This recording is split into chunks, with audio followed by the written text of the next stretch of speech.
Shri Chandrashekhar please. धन्यवाद सभापति महोदय, आपने मुझे वित्तीय विधेयक पर बोलने का मौका दिया। किसान मजदूर रात में थक के सो जाते हैं, सपने में देखते हैं कि जीवन बदल रहा है, गरीबी खत्म हो रही है। सुबह जब आँख खुलती है तो लगता है वापस झुका तू है। ऐसा ही इस बार का बजट गरीबों के लिए था। महोदय, मैं अपने क्षेत्र से शुरुआत करूंगा। मेरा क्षेत्र नगीना बाढ़ प्रभावित है, कोई चर्चा नहीं हुई। किसान आम आदमी परेशान है, कोई चर्चा नहीं हुई। गन्ना मिल समय पर पैसा नहीं देती है। गुलदार ने 30 लोगों की जान एक साल में ली है पिछले, कोई फर्क नहीं पड़ता अमीरों को। उद्योग धंधे लगाने कोई बात नहीं हुई। मेडिकल कॉलेज और एम्स के निर्माण की कोई बात नहीं हुई। ग्रामीण क्षेत्रों में खेलों को बढ़ावा देना, स्पोर्ट कॉलेज की कोई बात नहीं हुई। महोदय, देश में भूमि सुधार किया जाए। लाखों बीघा जमीन जो है भूमाफिया ने कब्जाई हुई है, भूमिहीन लोगों को भूमि दी जाए। बिजली के दाम में कटौती की जाए, गरीबों को कम दाम पे जो है बिजली उपलब्ध कराई जाए। ठेकेदारी प्रथा, संविदा, लेटर एंट्री खत्म की जाए, पक्की नौकरी दी जाए। निजीकरण की वजह से सरकारी नौकरियां लगभग खत्म हो गई हैं। मेरी मांग है, और मैंने निजी विधेयक भी पेश किया था, कि निजी क्षेत्रों में SC ST की OBC के लोगों को आरक्षण की व्यवस्था कराई जाए और पुरानी पेंशन बहाल की जाए। लोगों के पास एक तरफ सरकारी योजना चलाकर प्रधानमंत्री आवास योजना जो है उसके नाम पर मकान दिए जाने की बात होती है, वहीं दूसरी तरफ लखनऊ के अकबर नगर को तोड़ दिया जाता है। नवी मुंबई में के खार घर में What is his name? Patil. Patil is not Shankar. No, this is the caste. की जा This is caste man, Chandrasekhar. No, this Patil. Mic नहीं है सर, This one, बंद कर रहे हो sir? independent. This is independent. आ गया। धन्यवाद। हमारे लोग सर आर्थिक रूप से बड़े कमजोर हैं और 2 अप्रैल 2018 के मुकदमों के लिए कई बार सरकार से बात हुई, वापस नहीं हुई। उनको वापस करा जाए। भीमा को वकीलों को बहुत पैसे लगते हैं सर। भीमा कोरे गांव में 3000 लोगों पे मुकदमे हुए थे महाराष्ट्र में, वो वापस नहीं हुए। पुणे में दीक्षा भूमि जो हमारा गौरव है, उसका वहाँ पार्किंग बना के उसको अपमानित किया जा रहा है, इसको बंद कराया जाए। पेट्रोल पंप के जो डीलर्स मार्जिन है वो 2017 से नहीं बढ़ा सर, इसका असर ग्राहकों पे पड़ता है। इसका असर जो है पेट्रोल पंप के नेटवर्क सुचारू रूप से चलाने पे पड़ता है। डीजल मार्जिन की बढ़ोतरी ना होने से हजारों कर्मचारी, लाखों कर्मचारी जो वहाँ काम करते हैं उनके जीवन पर असर पड़ रहा है। सहारा का में 10 करोड़ जमाकर्ता का लाखों करोड़ों रुपए जमा है। कंपनी बंद हो जाने के कारण 10 लाख से ज्यादा एजेंट बेरोजगार हो रहे हैं, नौकरी कहीं है नहीं। भुगतान ना होने के कारण जमाकर्ताओं के द्वारा एजेंट पर जबरदस्ती भुगतान कराने का दबाव बनाया जा रहा है, जिसके कारण 5000 से ज्यादा एजेंटों ने आत्महत्या कर ली है।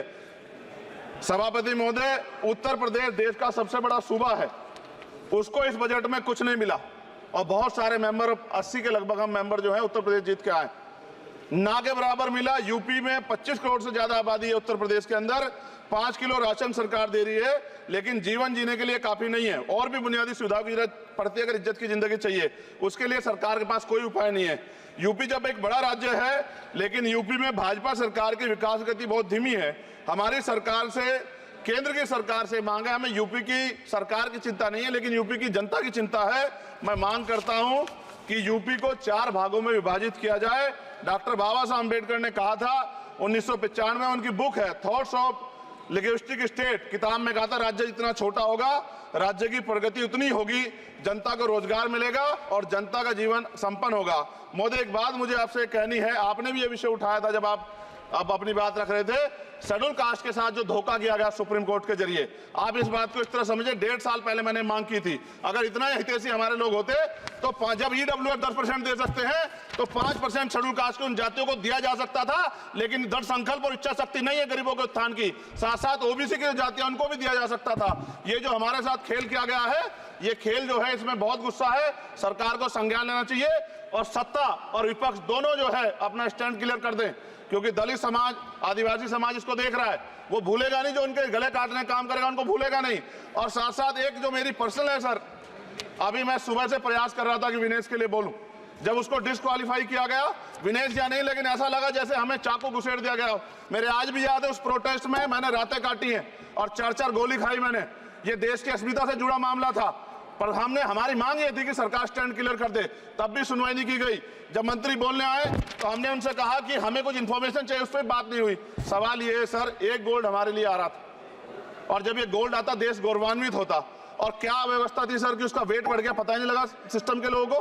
क्या बेवकूफी की गई है, ये सोचने का विषय है सर। ये बहुत महत्वपूर्ण देश की बेटी का मामला है। ये हरियाणा की बेटी नहीं है सर, वो एक जात की बेटी नहीं है, वो हमारी बहन है, देश की बेटी है। और आपने क्या किया हरियाणा के साथ? आपने हरियाणा का बजट कम किया, जबकि सबसे ज्यादा मेडल हरियाणा लेके आता है।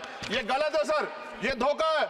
हमें इस बात की तकलीफ है कि विनेश जो है देश का नाम गौरवान्वित करती, इस देश का नाम बढ़ाती, लेकिन आज जो है अपमान का सामना करना पड़ रहा है। जब हमारे हितों की बात होगी हम जो है समझौता कर सकते हैं, लेकिन जब देश के हितों की बात होगी, बाबा साहब अम्बेडकर ने कहा था हम प्रथम और अंत्य भारतीय हैं। जब देश हितों की बात होगी, महिला हितों की बात होगी, महिला सम्मान की बात होगी, हर हम कीमत चुका देंगे। सरकार के मंत्री ने क्या कहा कि हमने इतने पैसे दिए, एहसान किया क्या? खैरात दी क्या आपने कोई? खत्म कर रहा हूं सर, खैरात दी क्या आपने कोई? इससे ज्यादा पैसे हम आपको दे देंगे, लेकिन आपको चाहिए था कि इस मामले को संभालते और देश का सम्मान बढ़ाते। आपने लापरवाही बरती, इसका खामियाजा हमें भुगतना पड़ा। मैं आपसे आग्रह करूंगा कि जब वो बेटी देश लौटे सर, जब वो बेटी देश लौटे, रुक जाओ प्लीज वाइंड अप प्लीज। जब वो बेटी देश लौटे, मैं आपसे आग्रह करूंगा कि स्पीकर सर यहां बुला के उसका सम्मान करें। हम सब लोग, वो देश की बेटी है सर, देश के लिए गोल्डन कर गए वो गल है, वो उसका सम्मान यहां किया जाए सर, हम ये चाहते हैं। बहुत बहुत धन्यवाद, आपने बात रखने का मौका दिया। महिला विरोधी चुप रहे। थैंक यू कोई महिला विरोधी नहीं बोलेगा बीच में। श्री विशाल पटेल प्लीज।